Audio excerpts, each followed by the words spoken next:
Morning, everybody. My name is Henrik, and I'm the co-founder of Customem, where we do sustainable purity in order to get micropollutant-free wastewater.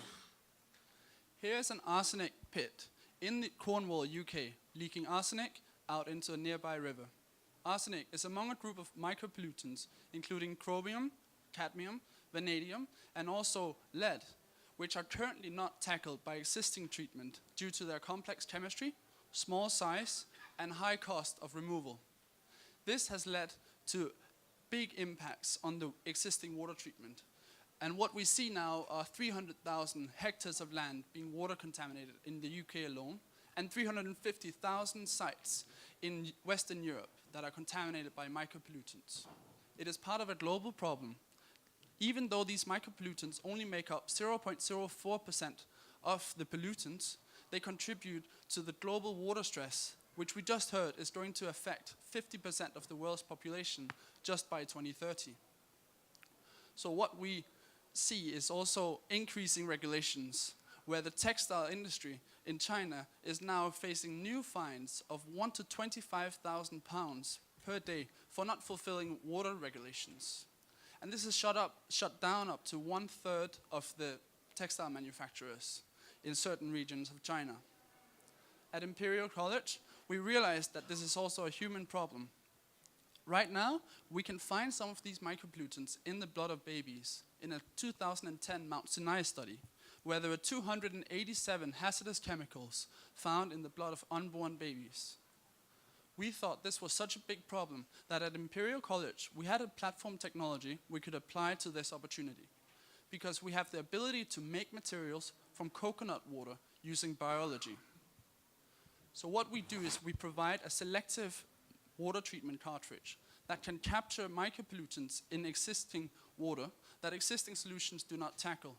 We supply this in a cap box, and we focus our IP around making added functionality materials. We have a unique selling point of an engineered, newly isolated bacteria that allows us to make our materials from coconut water.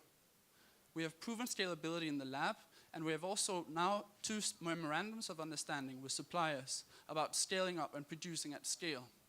We have a low cost, low energy products, and in addition to that, we also have compostable membranes, which enable recycling of the products that we're capturing in order for us to sell off metals as catalyst downstream. We are facing £2 billion markets, where we're at the intersection between ion exchange materials and membrane water treatment. Our addressable market, though, is the intersection between the EU market for ion exchange materials and the textile water treatment membrane market. Reverse osmosis can capture micropollutants, but is high energy and high cost. Membrane filtration is low energy and low cost, but cannot capture micropollutants. So we add functionality to existing materials and enabling micropollutant removal of these 0.04% of pollutants. There are industry groups just for this problem.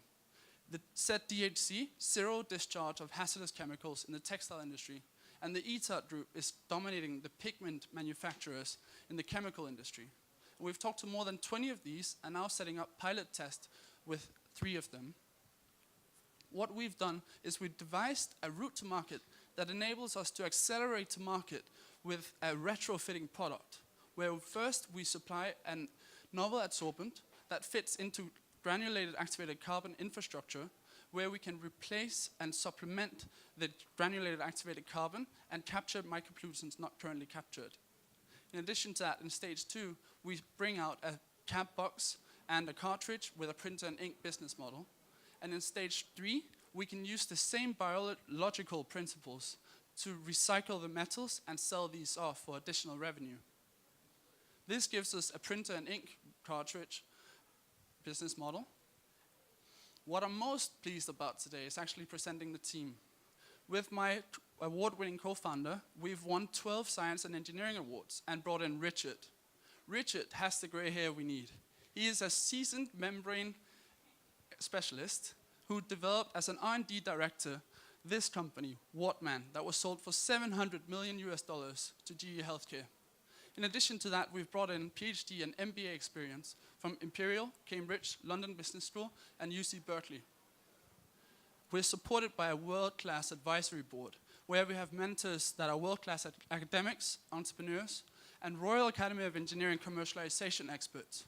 In particular, I would like to highlight that we have an R&D director, a retired R&D director from Severn Trent Water, one of the largest water treatment companies in the UK. With that, I'd like to thank our affiliations for getting this far, and you guys for listening.